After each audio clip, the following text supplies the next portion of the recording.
Virtual Lesson 2.3 Human Rights in Canada. The Historical Development of Human Rights. Human rights are those rights that are considered essential for any human being in a society. Due to their importance, the state must take responsibility for their protection. One way of protecting human rights is through anti-discriminatory laws. Discrimination occurs when a person is treated unfairly for no valid reason.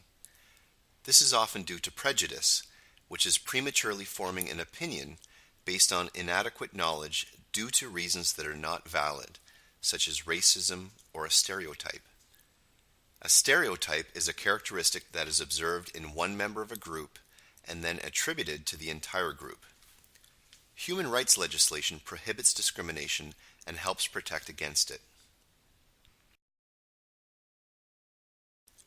The early history of human rights in Britain and France. Our current concepts of human rights were shaped by actions taken centuries ago. The British Magna Carta, which was an early constitutional type document signed in 1215, provided for equal treatment before the law. The British Bill of Rights, passed in 1689, required that all future monarchs would be subject to Parliament and its laws, and included rights and freedoms that had been won since the Magna Carta, such as freedom from cruel punishments.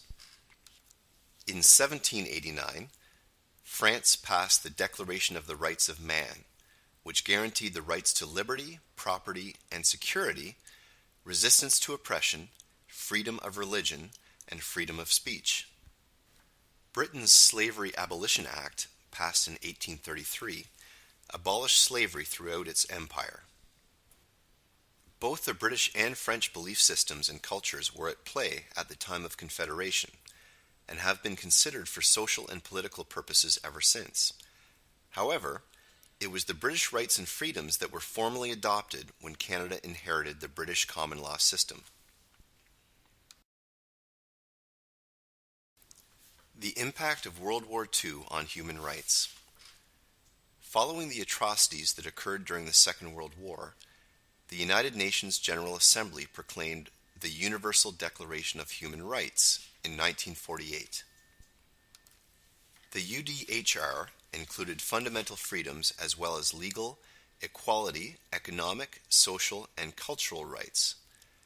All member states were committed to protecting the rights of its citizens and to respect the rights of all human beings. Most nations have since incorporated the rights and freedoms guaranteed by the UDHR into their own constitutions. Canadian legislation passed since the UDHR. Since the proclamation of the UDHR in 1948, the following significant pieces of legislation were passed in Canada. 1951. Federal Fair Accommodation and Fair Employment Practices Acts.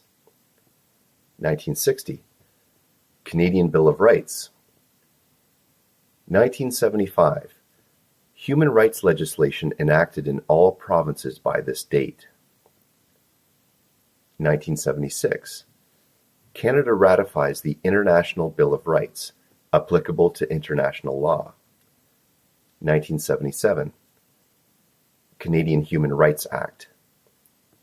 1982. Canadian Charter of Rights and Freedoms. Human rights abuses in Canadian history. Canada has a good record of respecting human rights, but not a spotless one. In 1914, shortly after the outbreak of the First World War, Parliament passed the War Measures Act, which granted extraordinary powers to the government during war or invasion.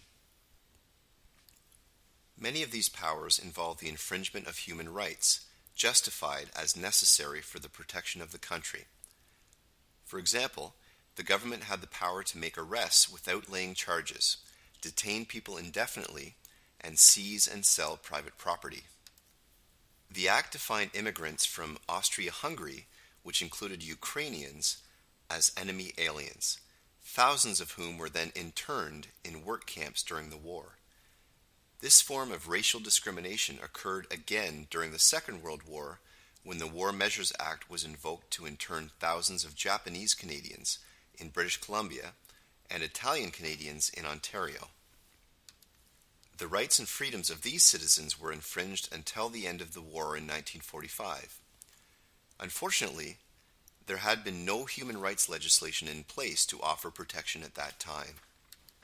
In addition to the passage of human rights legislation, the War Measures Act was replaced in 1988 by the Emergencies Act, which shares the same intent as its predecessor, but includes more power for Parliament to monitor its use by the executive branch of government.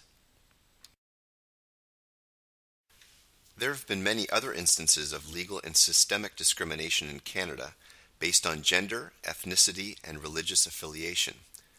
For example, in Christie v. York Corps, 1940, the Supreme Court of Canada ruled against a patron of a Quebec pub who was refused service due to the fact that he was black. In the absence of any legislation protecting Christie from such discrimination, the court was forced to base its decision on the principle of freedom of commerce. Another example was the inequality that existed between the civil rights of men and women during the early part of Canadian history. Under the British common law, women had been considered to be persons only in terms of pains and penalties, and not rights and privileges. This meant that women did not originally have the rights to vote or hold public office. It was not until 1919 that women earned the right to vote in federal elections, and not until 1929, with the Judicial Committee of the Privy Council's decision in the Persons case, Edwards v. AG of Canada, that women were finally considered persons under the law, and therefore able to hold public office. Shortly thereafter, in 1930, Corinne Ray Wilson became the first woman to be appointed to the Senate in Canada. Human rights protection in Canada today. As we have discussed, the Charter applies only to public laws and agencies, including those administered by the federal parliament and provincial legislatures. Private relationships are afforded similar protection by federal and provincial human rights legislation, and the commissions and tribunals that were set up to administer them. Federal human rights legislation. The Canadian Human Rights Act, or CHRA, operating since 1978, applies to departments and businesses that fall under federal jurisdiction, such as the armed forces, crown corporations, chartered banks, radio and television stations, railroads, and airlines. It prohibits discrimination on 11 grounds, including race, ethnic origin, religion, age, sex, sexual orientation, and disability. Provincial human rights legislation. The provinces and territories have all passed slightly different human rights legislation that cover provincially regulated industries and institutions, such as restaurants, retail stores, schools, and hospitals. For example, the Ontario Human Rights Code prohibits discrimination on 16 grounds. Human rights commissions and tribunals. Commissions have been established by the federal, provincial, and territorial governments to investigate human rights complaints and work toward the resolution of any violations. The Ontario Human Rights Commission, for example, settles about 70% of all complaints brought before it through mediation, in which a third party assists the disputing parties through informal discussions. If the Commission cannot resolve a particular matter, it may refer it to a tribunal, such as the Ontario Human Rights Tribunal, for a formal hearing. In general, tribunals play a similar role to the courts, but with a more limited scope. In this case, the tribunal would only hear matters related to the protection of human rights. Another difference between tribunals and courts is that tribunals offer more procedural flexibility, as the parties are not required to follow strict rules of evidence when they present their cases. Procedures in tribunals. Later in this course, we will be looking at criminal procedure in depth. One important difference between criminal courts and tribunals is the standard of proof required. In criminal law, charges must be proven beyond a reasonable doubt. In civil law, including human rights tribunals, a complaint must be demonstrated on a balance of probabilities, meaning it simply must be more believable than not. If discrimination is proven, it is then up to the respondent to show that there was a bona fide or good faith reason for it, and that to act in a non-discriminatory fashion would have caused undue hardship.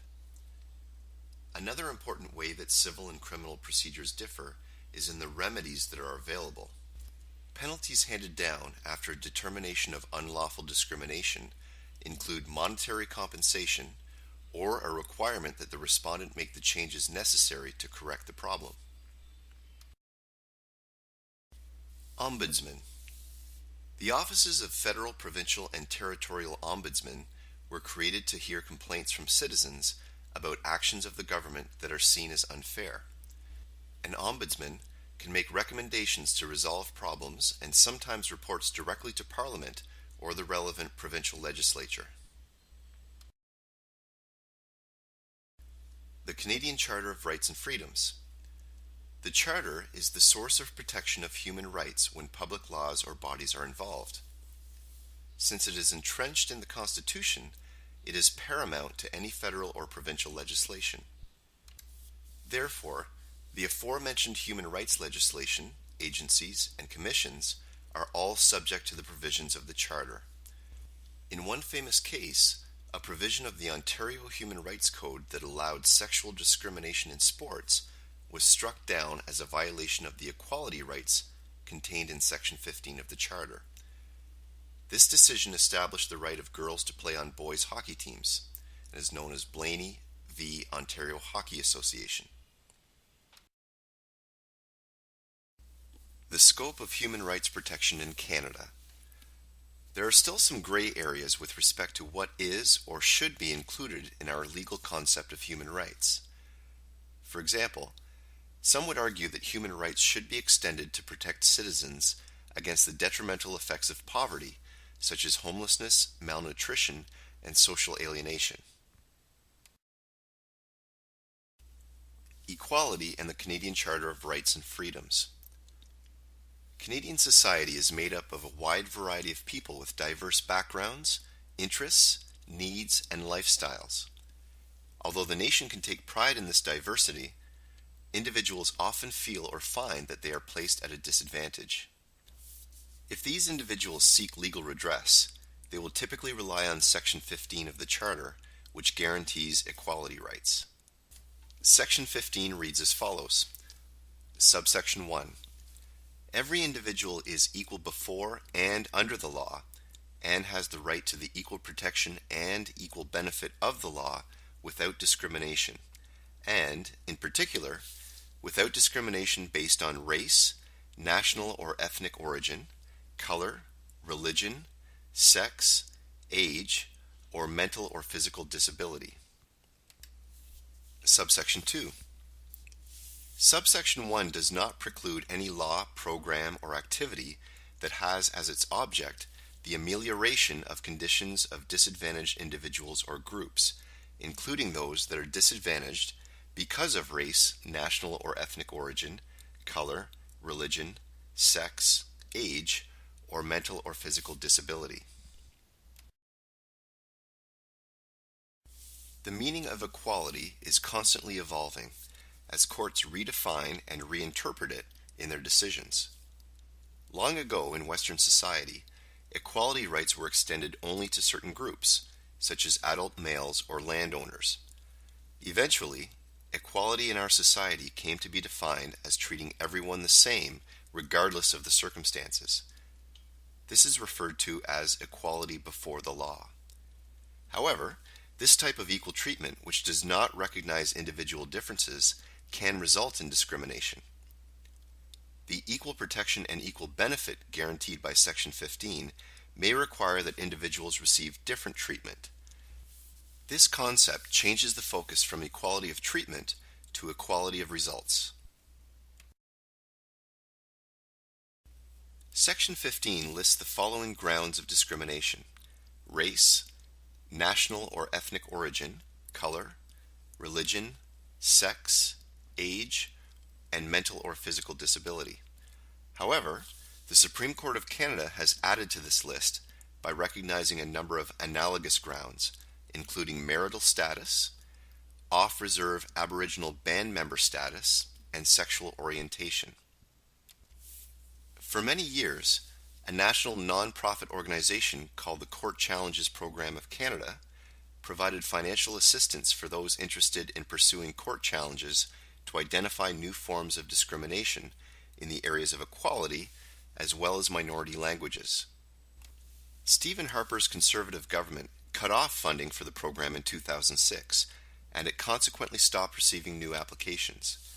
In 2008, funding for the CCP was partially restored for the purpose of backing court challenges to protect minority language rights.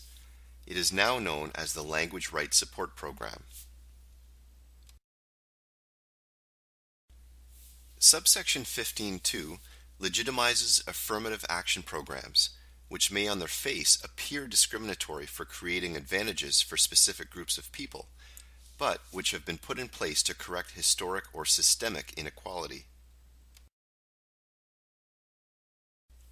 Determining violations of Section 15 equality rights. The Supreme Court of Canada developed a 3-criteria test to determine whether a government action has violated Section 15 of the Charter. Part 1. Does the action deny an equal benefit or impose an unequal burden on an individual or group? Part 2. Is the action discriminatory according to the enumerated or analogous grounds? And Part 3. Is the action discriminatory on the facts of the case? Once a determination of discrimination is made, the government has the opportunity to justify the violation as a reasonable limit under Section 1 of the Charter.